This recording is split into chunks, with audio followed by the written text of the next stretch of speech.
Yon, welcome back dito sa ating YouTube channel. No? Isang mapagpalang umaga sa ating lahat. No, ngayon guys, no, ang i-share ko lang sa inyo, no, sa aking sa ngayon, no, ang kung paano yung way ko ng pag-prepare ng ating mga ibon, no. So bali meron akong dalawang paraan na ginagawa sa pagpapares ng ibon, no. Kasi guys, unang-una nung panahon na ako ay nagsisimula pa lang sa pag-aalaga ng ibon, no, meron akong binibiling ibon na naka-DNA na, no, na siyempre cock sa hen, no. Ngayon, sila yung pinag-prepare ko, no. Bale, ang tawag ko dun sa pag-prepare na yun is early pairing, no. Early pairing. So, ibig sabihin, binibili ko yung ibon, no, 3 months to 4 months, no. Minsan meron pang 2 months. So, ngayon, yung ginagawa ko, pinagsasama ko sila sa isang cage, no, na wala pang nest box, no. Ang purpose ko nun, no, para mas mabilis yung aking pag-prepare. Kasi, bata sila, no. So, maaga pa lang nagkakakilala na sila, no? Nagkakakilala na sila sa isa't isa. So, mas mabilis silang mag-pair para sa akin kasi bata, no, hindi pa sila masyadong mag-agresibo, no, tapos lagi silang magkasama sa isang cage, no. So, sa pagkain nila, sabay sila, no. So, doon, no, makikita natin na mabilis yung kanilang pagiging bonded, no, hanggang sa maging pares na sila. So, siyempre, unang-una, kailangan naka-sure DNA talaga, no, cock and hen. So, ngayon, around 7 months, no, mag 7 months old na sila to 8 months, no, maglalagay na tayo ng nest box sa kanilang mga cage, no. So, para maging maging successful na yung pag-prepare nila kasi kailangan na nilang nasa matured stage na sila, no, para mag-itlog, no, para magkaroon ng mga inakay. So, yun yung isa kong way, no, na pamamaraan sa pagpapares ng mga ibon. No, so, pangalawa guys, meron pa tayong isa, no. Yung i-share ko rin sa inyo yung paano kung yung breeder is matured na o pinaghiwalay, no. Yung proven pair na pinaghiwalay natin, no. Tapos ipapares natin sa iba, no, na gusto nating project na ibon.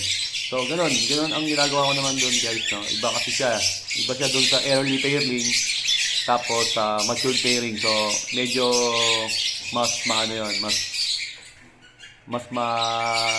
medyo hindi naman ganun katagal, no, kasi merong proseso para mapagpares mo sila ng tama. So ngayon meron din tayong binaklas dito na parisan, no. Ngayon sila naman yung pagpaparisin natin, no. So ginagawa ko naman doon guys, no. Ngayon ginawa ko kasi pinagsama ko muna sila sa double cage, no. Kumbaga parang kinukondisyon ko lang sila, no. So siguro mga 3 linggo na silang magkasama doon sa double cage. So nakikita ko, no, medyo talagang hindi sila nagdidikit, hindi sila nagbabanded. So medyo pahirapan talaga. So ginawa ko lang naman yun, ang purpose ko ron para lang magkakakilanlan na din sila, no. Tapos siyempre, no, lagi mo rin i-monitor kasi bugbugan na yan kasi parehas matured, no, parehas matatapang. So halos ayaw nilang magtabi, no. So ngayon gagawin natin guys itong way na to, no, na kung paano ba natin sila pagpaparisin, no. So ngayon guys, no, puntahan natin yung mga alaga natin ibon, no, tapos isa-isayin natin, no, kung ano yung mga gagawin natin para mapagpares natin sila. So, yun guys, no, samahan nyo ako rito, no. Puhulihin natin, no, yung mga alaga natin. Yun guys, sige. So, ito na guys, no, yung ating mga ibon na kinuha natin sa cage, no, na pagpaparisin natin. So, bale, mga young birds pa to, no. Ang edad nito is 3 months. 3 months old. Ngayon guys, no, una, siyempre, isi-select muna natin yung gusto nating pagparisin, no. So, ito nga, nakakita na tayo, no, na-select na natin to. So, yung Bio Par Blue Pale Fallow dito is cock, no. Ngayon, tinatner natin siya sa Green Opa Split Pale Fallow, no. So, hento, no. Unang-una guys, sabi ko nga kanina, no, mas maganda na naka-DNA na, no, yung ibon para hindi na tayo para sigurado na tayo sa ating pagpaparisin, no, hindi na masasayang yung time, no, hindi na masasayang yung mga natin na para wala nang alinlangan, no. Sure na sila na sure ang gender nila, no. O kaya naman guys, no, kung hindi siya naka-DNA, no, doon tayo sa sex link mutation, no. So, yun makikita rin natin, no. Sure na rin yung nakasakahin, no, sa sex link.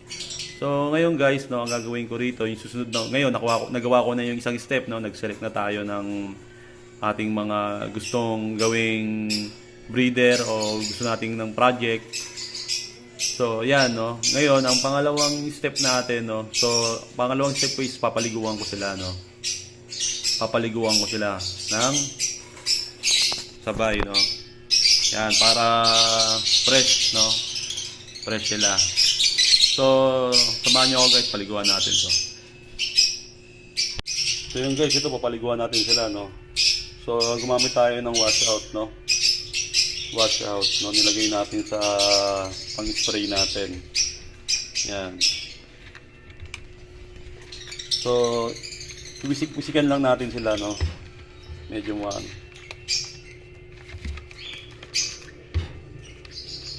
ito pa nga.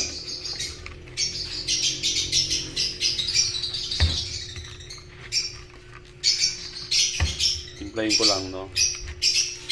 So, yun, guys, no. Ngayon, bibisikan natin sila, no. Medyo lang, ingatan lang natin yung kanilang mga mata, no. Saka yung mga ilong nila. So, yun, guys, no. Para maging gumanda yung balahibo nila. At mawala rin yung mga amoy.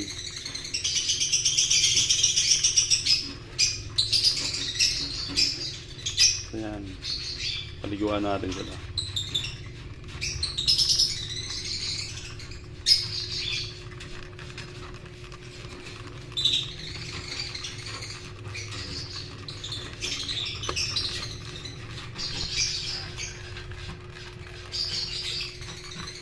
Kaya dapat timplahin din natin yung control din natin yung pag-ano nila, yung spray, no.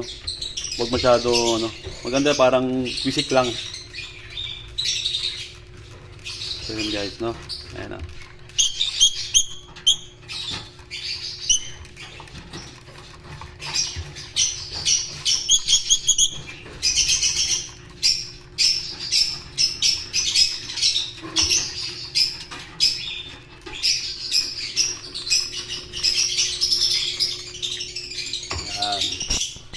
So ngayon guys, no, meron na, nabisikan na natin sila.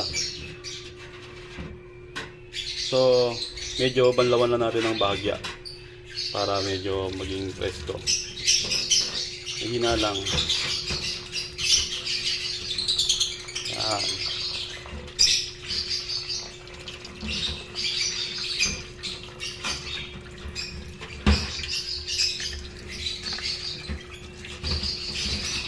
Binabanlawan natin.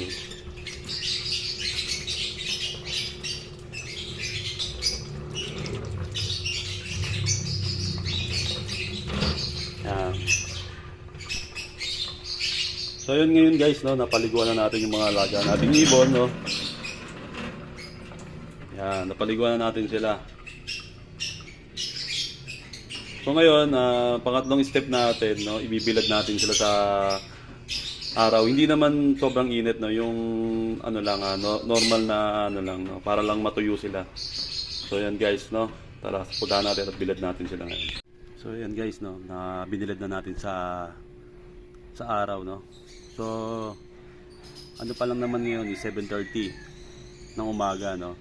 So medyo maganda pa, hindi pa siya masyado mainit, no. So bilad natin sila mga 10 minutes, no, yung matuyo lang yung kanilang mga katawan, yung balahibo, no.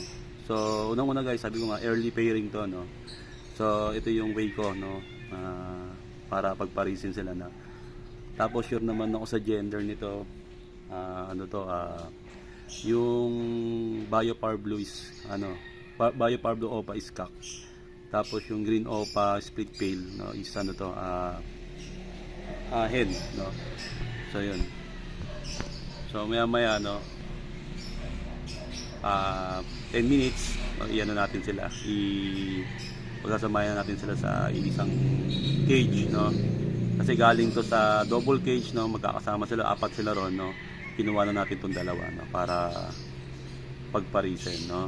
So yun nga, sabi ko kanina, no, una select ka muna ng breeder na gusto mong gawin, no, gusto mong i-project. Pangalawa, no, pag nakaselect ka na, no, papaliguan natin, no. So yan, pinaliguan natin, gumamit tayo ng washout, no, para yung mga amoy nila, no, maging maiba, no, ma-fresh, maging fresh sila, no. Iisa lang sila ng amoy. So yun na yun. So mamaya guys, no, isasama na natin sila sa double cage, no, pag tuyo na sila.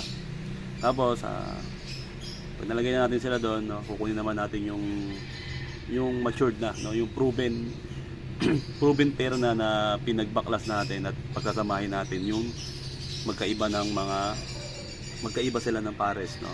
So yun yung medyo may konting pagkakaiba nito, no, kumpara dito sa ginawa natin sa early pairing pa lang, no. So yun guys, sige, cut muna natin to, tapos mamaya punta tayo dun sa loob, no. Sige guys. So yun guys, ito na yung ating mga young birds na sinelect natin para sa future breeder natin, no. So ang tawag natin sa pairing na to is early pairing, no. 3 months to 4 months old, no. Then after 7 months, no, pagugulangin natin sila na magkasama, no, para sila na yung magiging future breeder natin. So ngayon, sinet up na rin natin yung kanilang paglalagyan, no, sa dito. Yan. So naka-ready na rin yung perch para dun sila laging dumapo, no. Dalawa sila magkatabi. Tapos yan, may patukahan na rin, may inumin na rin, no. So diyan muna sila, no, hanggang 7 months, hanggang sa mag-mature sila, no. So yun guys, no, tara ilagay na natin sila rito sa loob. Yan guys, no, yan, sama na natin sila. So update ko rin kayo sa susunod natin, no, kung ano na yung status nitong dalawa na to, no. Yan natin kung ano yung magiging resulta ng ating way kung paano natin i-pag-pair ang ating mga alaga. So yun, no? So kompleto na yan, no? May pagkain, patukaan na rin yan. Yan. So yan guys, diba? Ayan. So diyan na sila magpapatuyo, no? Banded na sila. So yun guys, ngayon kunin naman natin yung ating matured pairing, no. So medyo iba naman yung way natin ngayon doon. So guys, samahan nyo ako, no. Okay. So yung guys, nagawa na nga natin yung isa nating no, kung paano tayo mag-pair, no, yung early pairing kung tawagin natin, no. So ngayon, yung pangalawang way naman natin, yung parisan na may proven pair na pinag-iwalay natin o binaklas natin. Ngayon, pagsasamahin natin yung dalawang pinagbaklas natin, no.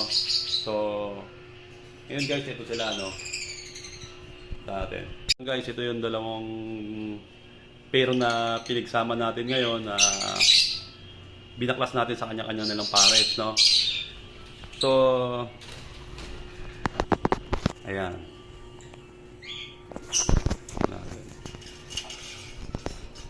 So ngayon guys, itong dalawa na to, yan, itong dalawa na to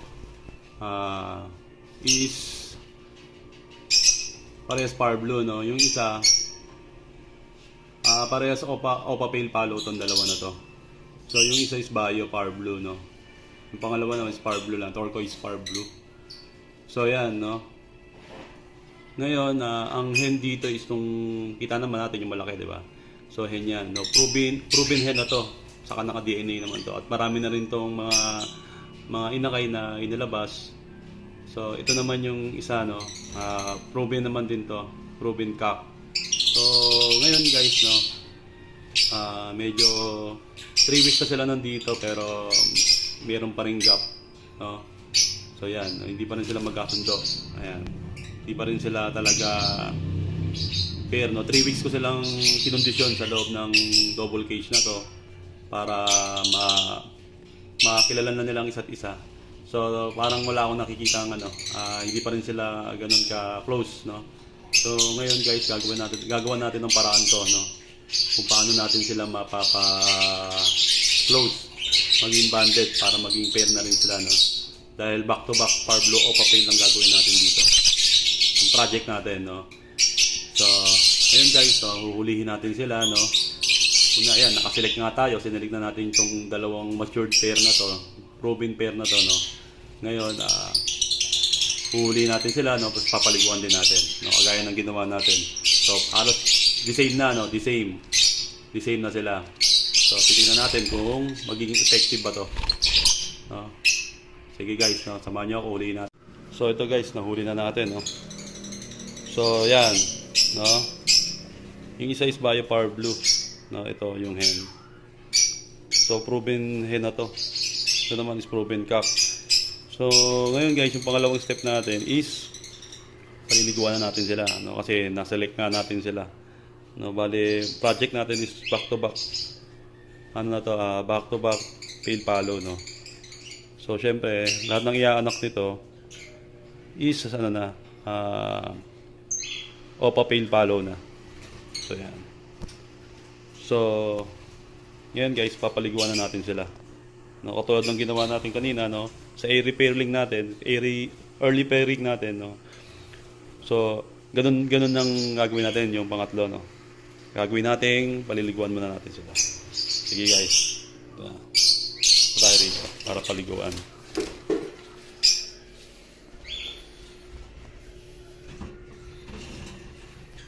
Yung guys, no, wash out pa rin, no. So yan, kagaya kanina, nabibisikan na natin.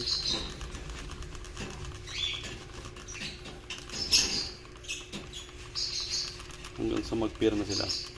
So wisik lang, no, hindi naman kailangan talaga todo kasi ingatan din natin yung unang-una meron na tong sabon, no, shampoo na to.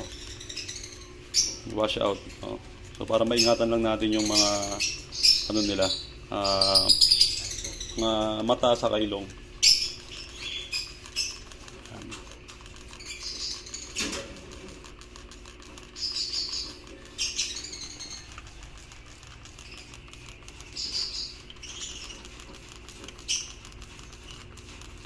Ginagawa natin to para yung amoy nila, no, maging the same. Yan, no. So yan. So okay na ngayon. Katulad ngayon, nabanlawan lang natin para medyo maging konting lang.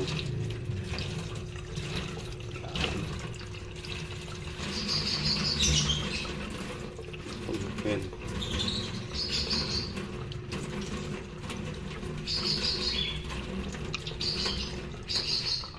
Yan, tapos guys, yung pangapat natin, bibilad natin sa araw, no.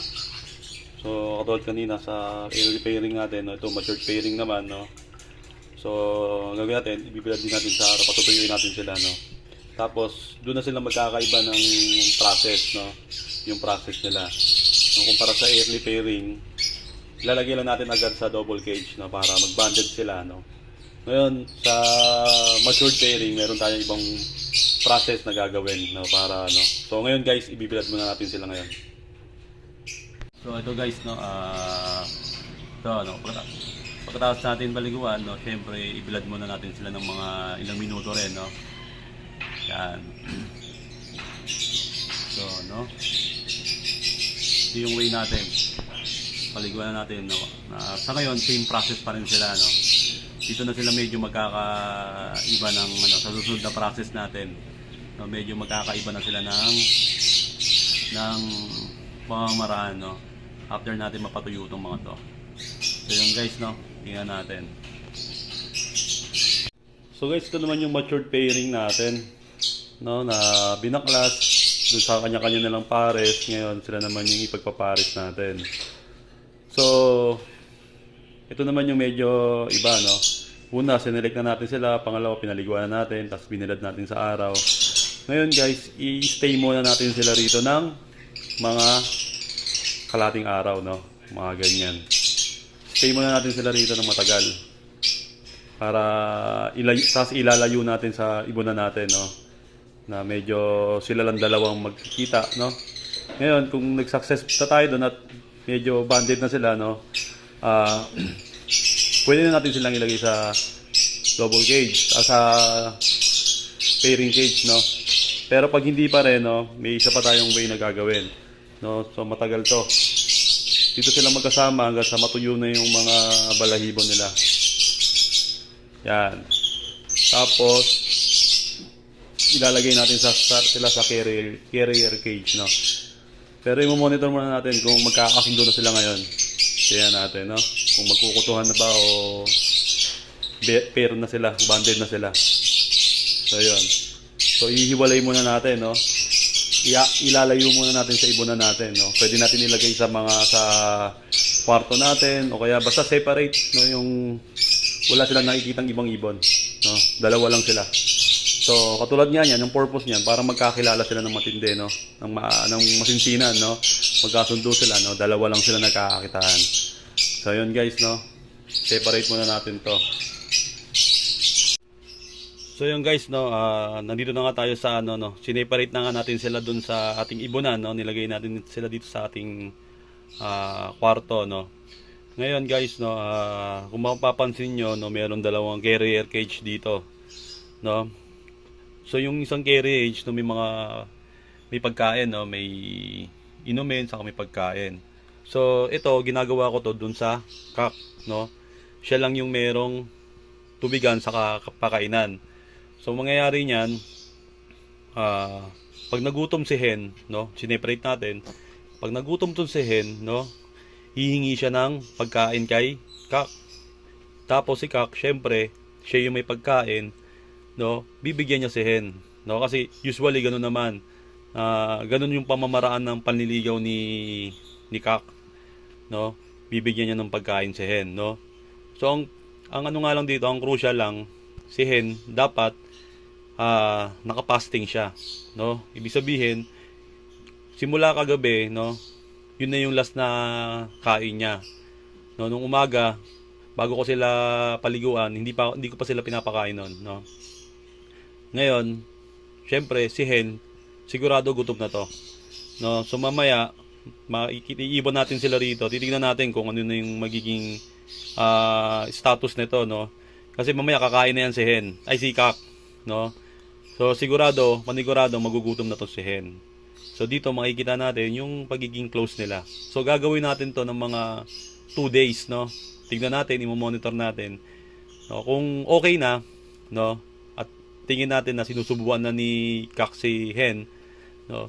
Yun na yung time na pwede natin silang ilagay sa cage, no, yung breeding cage na. So pero i-monitor pa rin natin, i-check pa rin natin sila lagi-lagi para malaman natin kung hindi ba nagbago yung behavior ni hen, no. So yun, check lang natin. Pag okay na talaga, no, so siguro after 1 week, 2 weeks, no, maglagay na tayo ng nest box, no.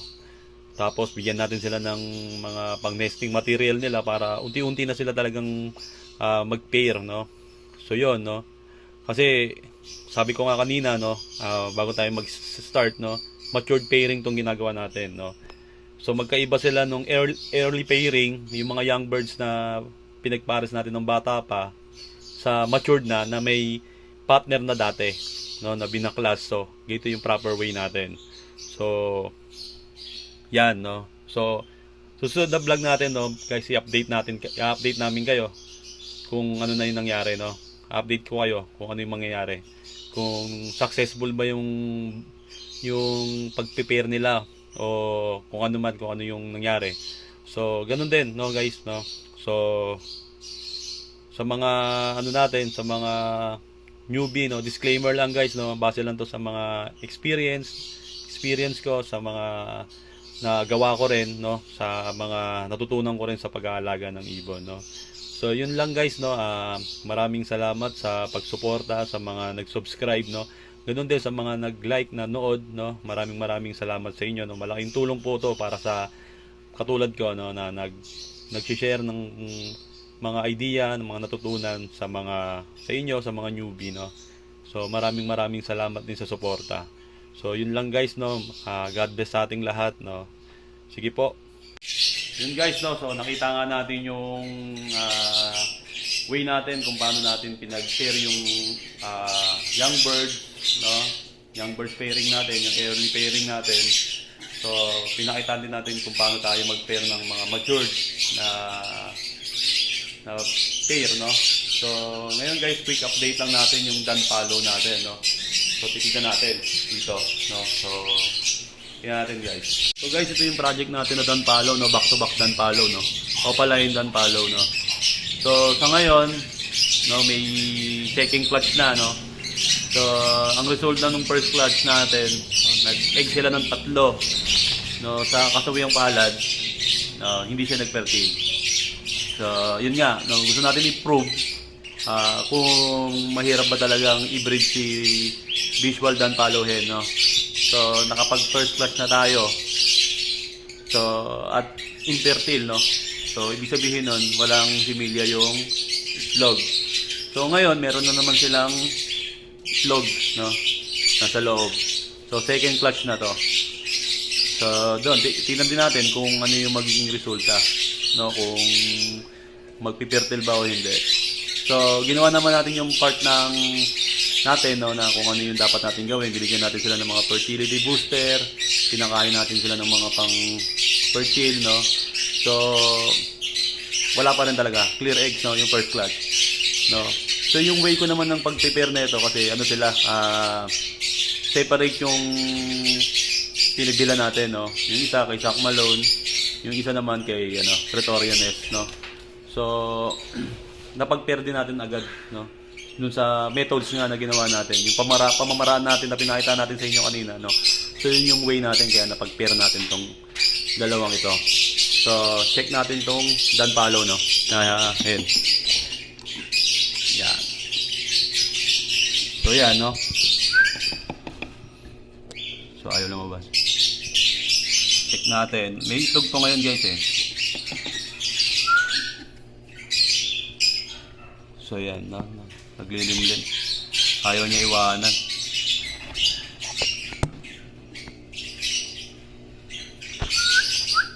So, ayan, no. So, yan yung itlog, no. Isa pa lang. So, yan. So, hindi natin may istorbo to. So, yan, no. Sana mag-fertile na. So, pero yung successful yung ano natin ito, pag-prepare, no. Dun sa methods na ginawa natin kanina, no, pinakita natin sa inyo. So, yan. Parehas lang, no, na ginawa natin. So, yan. So, yun guys, no, sige. Para di natin sila mag-storbo. So, yun guys, kung nagustuhan nyo yung video natin, no, huwag natin kalimutang mag-subscribe, no. At i-share na rin natin. Tapos pinutin na rin natin yung like saka yung notification bell, no, para updated tayo sa mga susunod nating mga video. So yun guys, no, hanggang sa susunod muli, no, sa ating mga video. Maraming salamat at God bless sa ating lahat.